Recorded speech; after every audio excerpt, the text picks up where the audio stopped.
Nigeria's former President Muhammadu Buhari said the removal of the fuel subsidy was delayed so his party, the All Progressive Congress, could win the 2023 presidential election. In a statement through his former spokesman, Garba Shehu, Buhari noted that President Bola Tinubu would have lost the election if the subsidy removal had been implemented long before the polls. Buhari, however, commended the new administration for removing the subsidy, an attempt to unify Naira exchange rate. Shehu said the statement was in response to queries by some critics who have questioned why it took the new administration only weeks, something Buhari could not achieve in years. Labour Party spokesperson Kenneth Okonkwo joins us now to share his perspective on this development. Good to have you on Arise News again, Kenneth. Good to see you. So, thank you very much. Let's get started. And thank you, viewers at home, for joining us. Awesome. Good to see you looking good. So let's get started. What's your response or your thoughts to what Shehu Garba just said regarding the fact that they kept this back because they wanted the current president to win the election? What's your thought about that? Well, that explains the whole thing about the philosophy behind the party APC. The only thing they think about is the next election, not the next generation. That a man came to power proclaiming subsidy as fraudulent and still sustained the fraud for 8 years just because he doesn't want to lose an election tells you the whole failure that has become APC. As a matter of fact, the present leader, whom he purportedly put in office, said the financial system under his regime was rotten. Don't take my words for it. Take the words of the person he said he installed. Now, what I am saying is that if he had been a statesman, what he would have been thinking about is the next generation. Let me tell you, this same president went to National Assembly and promulgated a law called PIA. And in this law, he said they were going to remove oil subsidy 18 months before the end of his tenure. And cowardly, because they are scared of doing the right thing, he still went back to the National Assembly that has been described as rubber stamp to amend the same law to shift the commencement date to June after he had left office. Let me say it clearly that the oil subsidy, even as presently constituted, is still a fraud.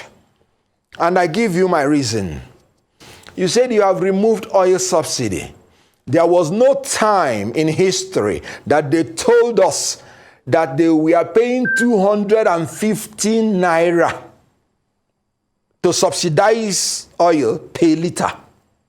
So even if, assuming without conceding, that they even say they are paying 250 naira, 250 naira plus 185 gives you about 435. So you mean you are making profit of more than 100 naira to punish a people that have been so traumatized, because the fuel price now is 537. So this APC, in addition to thinking about only election, cannot and do not have what it takes to think about the next generation. And let me put it clear. The former president said they won an election. I respectfully want to say, Mr. President, you were simply implementing the official position of your party before you left office, which is grab power at all costs, snatch it at all costs, fight for it at all costs, and run away with it. They simply ran away with the power that they did not win. And I don't take my words for it. Take the words of one Abdullahi Bangura, the chairman, Sierra Leone Political Parties Regulatory Commission. He said before the election, everybody that was anything in Nigeria supported a P2B. But when the election came differently, P2B called for calm and saved his country from chaos and chose the legal option. Nigeria is the only country where somebody that was supported by everybody that is anything in a country will be declared that he lost. But thank God he's a statesman. He was thinking about the next generation, and he called for calm, remembering that no politician's ambition is worth the blood of a Nigerian citizen. Let those that want to grab it at all costs continue. They will have an expiry date, but I tell you that the election is won by somebody that even the international community knows that he won, and even every Nigerian knows that he won. So subsidy is still a scam, and the last president that ran a rotten financial system does not have what it takes to tell us who won the election. At the appropriate time, the world will say who won the election. Well, thanks for that, Kenneth. And it's a bit of mental whiplash as well, because as we remember during the campaign trail, the former president had the body language, it seems, that didn't really read that he wanted this current president to win. There was also the introduction of the money, the Naira change policy, which was a complete, it was something. And it caused quite a bit of chaos for the campaign. Of course, it was reversed. Either way, APC and their spokespersons are saying, etc. Garba Shehu also did defend Buhari for taking off some subsidies. He included, let me get the list of it, the electricity subsidy, the fertilizer subsidy, the Hajj Christian pilgrimage subsidies, cooking gas, etc. Should those be taken into regard? You know, anytime I hear about subsidy, anytime I hear about helping the people, I immediately chuckle. Because subsidy is now a nomenclature with which the ruling class used to defraud the people. You heard him also when he established a social investment scheme. And he said he was going to take 100 million people out of poverty. But he ended taking 133.3 million people into poverty. Because the purported sharing of the money was not to the poor, but to the rich. And that is why I do not want to hear anything about sharing the money. I want to hear, if you say you have removed subsidy, I want you not to increase my electricity tariff. Because the only reason you say we should absorb the subsidy is because you said you will use it for electricity. You will use it for roads. You will use it for water. I came out from my house, the light was dark. And you want to increase tariff. Then what are you using for the subsidy? I do not want to hear sharing of money. Please, use this subsidy you have ended. Increase the salaries of the civil servants. Let us see tangible, verifiable, and accountable issues that we can hold you responsible for. Not invisible sharing of money to invisible human beings that lead the poor people into more poverty and enrich the corrupt class in a more intransparent way. So please, I do not like hearing anything subsidy. It has become a nomenclature for corruption. So, as you were saying, even the president at a time passed a vote of no confidence on the people that speak for him. He said they are not doing a great job, and they did not do a great job portraying even the little he did. And you know what? It was not just his spokesperson. Everything about him was a failure. And the failure is being transmitted to the next generation of the leaders he has imposed on us, which have become, even in a very short while, unmitigated disaster. Okay, so what do you think the president, the current president of the Federal Republic of Nigeria, though I know that the Labour Party is contesting that, but what do you think he should be doing in the coming weeks as your case has been wrapped up? You're expecting their case to be brought before the court and presented. But during that time, before you have the final answer, what would you like to see the president do to mitigate or to create a palliative of some sort for Nigerians who are struggling and some even dying as a result of this subsidy? Now, I want to first of all say, you cannot dictate your way out of economic doldrums. You have to plan your way out of it. You have to produce your way out of it. You have to create your way out of it. You have to export your way out of it. Staying somewhere in France, embarking on a private visit to London, and staying there to dictate economic policies does not make it work. They recently said, oh, we are abolishing dual exchange rate, making it single. Oh yes, it ought not to have been there in the first place.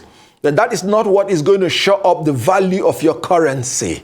Now, the value of your currency is predicated on the amount of export you are able to do relative to your import. So when you plan to produce in order to export, to have self-sufficiency, and then to export through creativity, not borrowing, your currency, automatically the value will go up. So what I am saying is abolishing the dual exchange rate, as pleasant as it may sound, will not increase the value of your currency. I tell you something. Stop importing fuel. Repair the refineries with the money you say you are making now by not paying subsidy. Let us be net exporters of oil so that our foreign exchange will be preserved. When you do that, and that was why when we were campaigning, we said we were going to shift emphasis from consumption to production through a production-centered economy that would lead to agrarian revolution and export-oriented industrialization. When you export, your foreign exchange increases and it will show up the value of your currency. You don't dictate it out of existence. You plan, you organize, you direct, you control your economy to ensure that your currency becomes strong. And let me plead with him. Let him avoid using non-state actors to defile our Aso Rock and then come out to denigrate and disparage our military and police establishments. I am a lawyer to the army, and I take exception to anybody coming out publicly to say 99.9% of the military that they are thieves. I say this because I have defended some officers in the court-martial, and some of them proceeded from there to go and die in the field fighting for us. Around the world, when you talk about army as an institution, what you do is to appreciate them for their sacrifices. And I use this opportunity to tell all the military men and paramilitary that are dying for us, we love you, we appreciate you. You are the best fighting force in Africa, and nobody can take that away from you. Now, the army are mere hands and legs. They are the striking force. They are not the head that determines what they do. It is preposterous. It is very, very ridiculous that you to blame the hands and the legs that are mere striking force without blaming the head that gives the order to what they do. If I am moving my hands and legs, my brain is controlling me.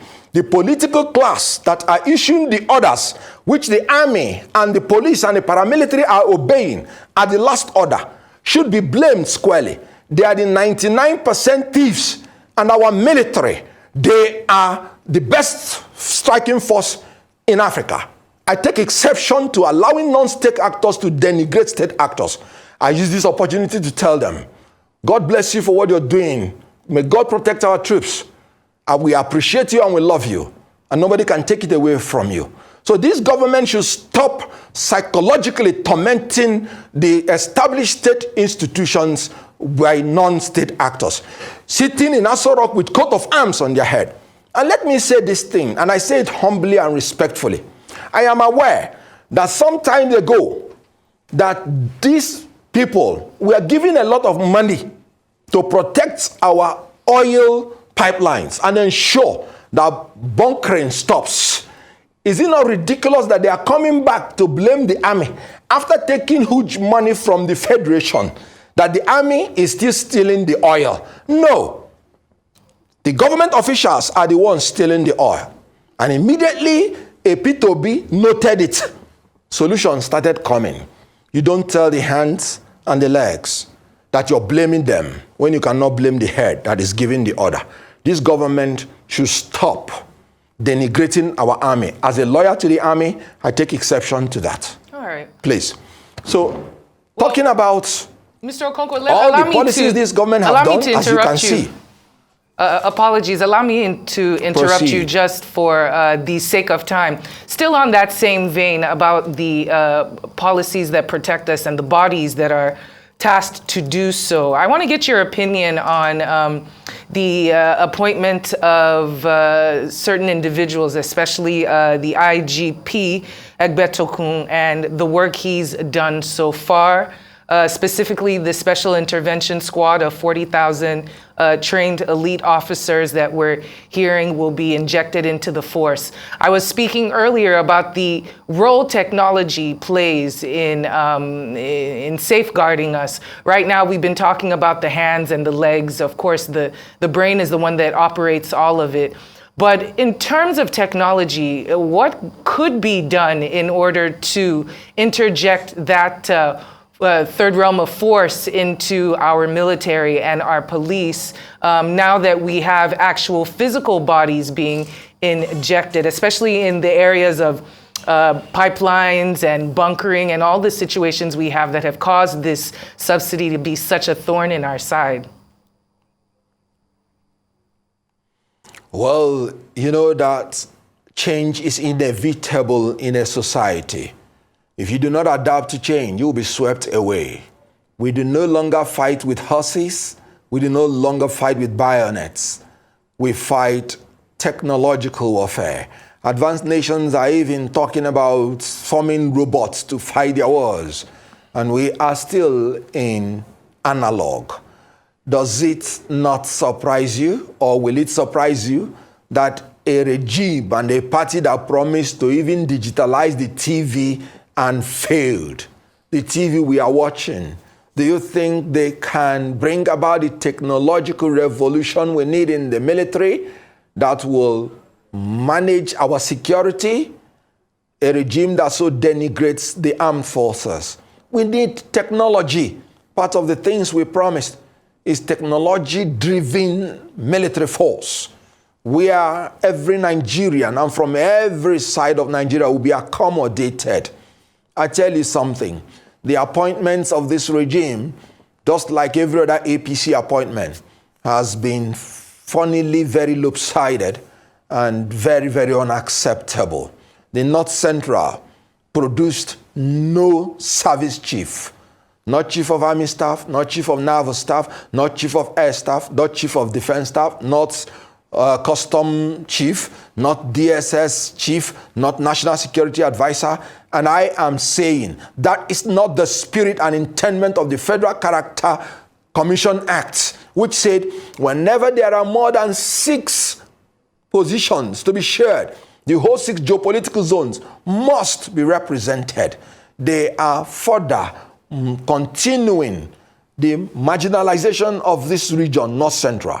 Recall when they chose when they imposed the National Assembly leadership, which are 6 in number, that is as in 4 plus president and vice, North Central was still lacking. When other zones had 2, North Central had none. It has happened again in the service chiefs. We cannot continue like that. I heard about 22 appointments in terms of the whole service chiefs and all the security operators. North Central, none in the service chiefs. Southeast, I had just about 1 out of 22, when by the law, they ought to have 3. And every zone had to have 3. Then whatever is the balance, he shares it equitably. I have not seen one thing that this government has done that I can applaud to have been done in accordance with empathy, in accordance with the law, in accordance with equity, justice, and fairness. it does not just run in the veins of APC, and they cannot learn it in their old age. This party is a scourge, and they are continuing the unprecedented failure of the last regime, which APC leader described as rotten. Thank you very much.